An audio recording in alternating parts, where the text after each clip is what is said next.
allez-vous respecter le Parlement et le peuple qui vous demandent simplement de le laisser vivre, de le laisser travailler?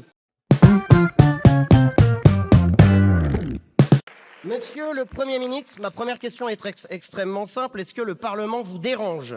À 4 reprises ces derniers mois, le Parlement a trouvé une majorité pour simplifier la vie économique et supprimer les zones à faibles émissions grâce à l'amendement du Rassemblement national.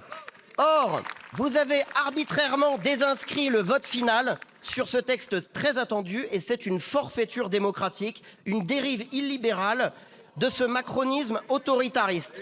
C'est tout de même curieux, cette lâcheté politique structurelle du macronisme, car la réalité, c'est que vous refusez d'assumer votre vote sur ce texte devenu symboliquement très fort. Supprimer les ZFE, c'est soulager 15 millions d'automobilistes que vous stigmatisez comme de vulgaires pollueurs, alors qu'ils représentent la France du travail, la France qui s'arrête au feu rouge, alors que vous êtes incapable de lutter contre le phénomène des rodéos urbains, par exemple.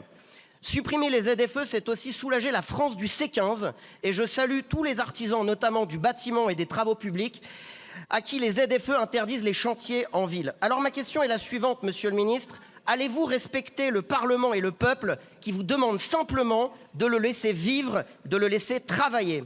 Dans le cas contraire, et puisque vous semblez inaccessible à la moindre grandeur politique, les Français peuvent compter sur les candidats du Rassemblement national pour supprimer les ZFE au niveau municipal en mars prochain.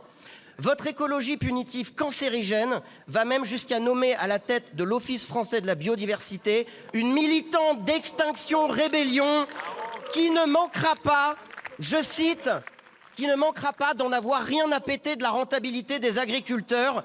Bref, ma question est la suivante. On arrête quand d'être dirigé par Sandrine Rousseau et Agnès Pannier-Runacher?